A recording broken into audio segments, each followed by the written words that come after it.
Pemirsa, DPR RI mengesahkan revisi Undang-Undang Nomor 34 Tahun 2004 tentang TNI menjadi undang-undang. Dalam rapat paripurna menyetujui 3 pasal perbaikan. Sementara Menteri Pertahanan Syafri Syamsuddin menegaskan dui fungsi TNI tidak akan muncul lagi usai RUU TNI disahkan menjadi undang-undang.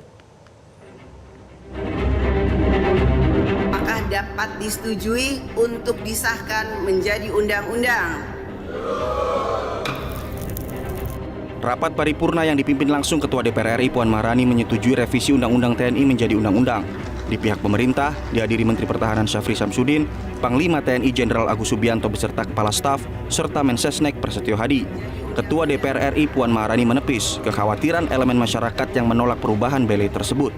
DPR berharap masa penolak revisi Undang-Undang TNI dapat mendengarkan penjelasan dari parlemen. Tetap mengedepankan supremasi sipil, kemudian hak-hak demokrasi, kemudian juga hak asasi manusia sesuai dengan aturan perundangan di Indonesia dan internasional.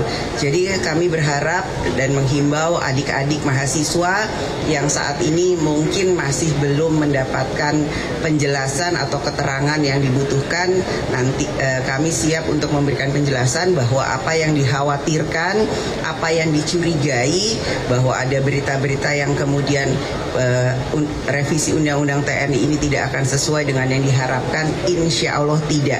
Dan kami juga berharap bahwa revisi Undang-Undang TNI yang kemudian tadi sudah disahkan adalah nantinya ke depan akan bisa bermanfaat bagi pembangunan bangsa dan negara. Adapun terdapat 3 poin perubahan di Undang-Undang TNI yang baru, yakni di pasal 47 terkait jabatan TNI aktif di 14 kementerian lembaga sipil, yakni Kemenko Polkam, Kemenhan, Wantanas, Kesekretariatan Negara, BIN, BSSN, Lemhanas, Basarnas, BNN, Pengelolaan Perbatasan, BNPT, Bakamla, Kejaksaan Agung, serta Mahkamah Agung. Prajurit TNI harus mundur jika menjabat di luar 14 kementerian lembaga itu.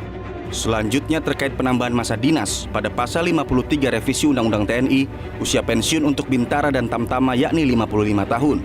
Sementara perwira hingga pangkat kolonel 58 tahun. Sedangkan bagi perwira tinggi bintang 4 menjadi 63 tahun dan dapat diperpanjang selama 2 tahun sesuai keputusan Presiden. Sedangkan pada tugas pokok fungsi TNI terdapat penambahan poin tugas pokok dalam operasi militer selain perang, yakni membantu menanggulangi ancaman siber serta melindungi dan menyelamatkan warga negara Indonesia di luar negeri.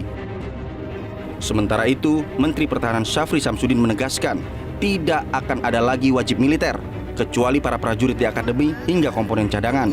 Ia juga menegaskan dui fungsi TNI tidak akan muncul lagi usai revisi Undang-Undang TNI disahkan menjadi undang-undang. Interpretasi itu kadang-kadang tidak proporsional. Saya luruskan, nggak ada lagi wajib militer. Yang ada itu untuk perwira itu kalau dia akademi militer atau dia sebagai perwira prajurit karier atau sebagai komponen cadangan. Ya. Jadi tidak ada wajib militer di Indonesia lagi. Ya. Tidak ada difungsi di Indonesia lagi. Jangankan jasad arwahnya pun udah nggak ada. Ya. Tim Liputan Metro TV. Jelajahi cara baru mendapatkan informasi. Download Metro TV Extend sekarang.